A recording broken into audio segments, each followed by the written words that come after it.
بسم الله الرحمن الرحيم. الحمد لله الذي وقفا وسلام على عباده الذي اصطفى. اما بعد. معزز و محترم المقام واجب الاحترام جميع علماء کرام و بزرگان اعظام و برادر الاسلام، دوست و احباب، عزیز و اقارب، جميع مومنین مومنان، مسلمین مسلمات، السلام علیکم ورحمۃ اللہ وبرکاتہ۔ اللہ تعالیٰ لاکھ لاکھ شکریہ، اللہ جل پاس مطلع تمام مصائبتین محافظتی، تمام حاجاتین فارغ گری، تمام مشاغلت فارغ گری، اللہ یہ دی سرمینit، اللہ یہ خطوترا دین کو اللہ توفیق دیے، ہونے والا توفیق دی، اللہ یہ دنوں پادر خویات دے ہونے یا دنوں والے اللہ دین دنیا دن جہانوں کا کامیاب کرو، بیگن گناہ ختم معاف کرو، اللہ یہ دنیا تے اللہ رے راضی ربو گری، دنیا تے خاتم الخیر نصیرو معاف ہوئی، اور دنیا تے والا توفیق دو۔ اما بعد، ازیا خطاب دل نقول عنوان ونخرج خدنا كابا كل يوم خدنا ada kanda kitab purim kala iba wakil ada مش lamba الله يدخل فاريري الدنيا بس جدا.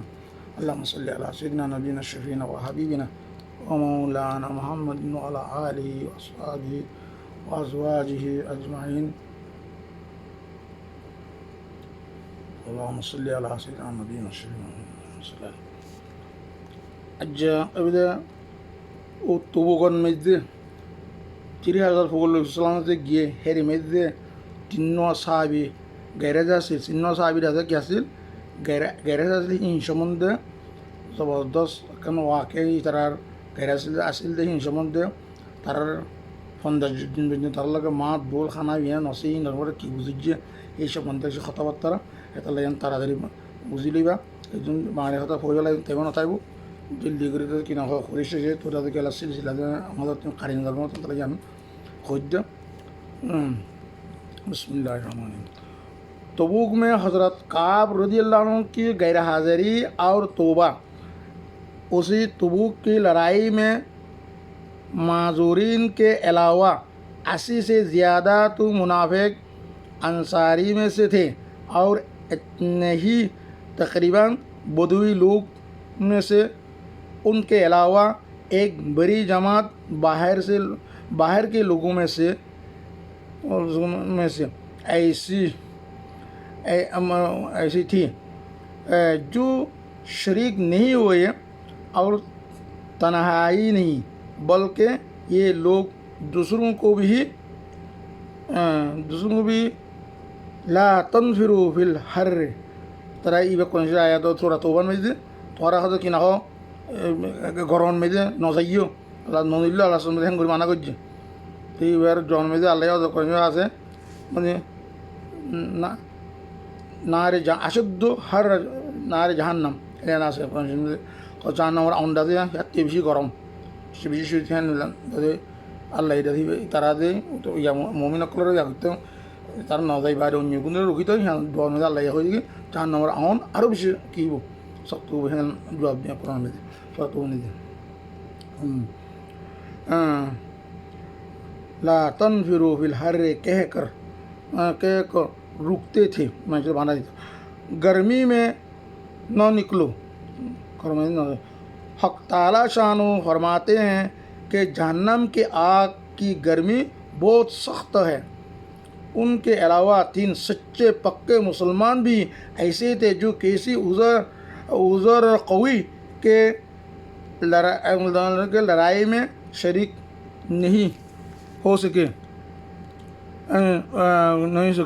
ایک ان میں تینوں میں سے ایک کعب بن مالک رضی اللہ تعالیٰ عنہ، دوسرے حلال بن امیہ، تیسرا مرارہ بن ربی، یہ تینوں حضرت آخر یہ دونوں بدری صحابی ہیں۔ حضرت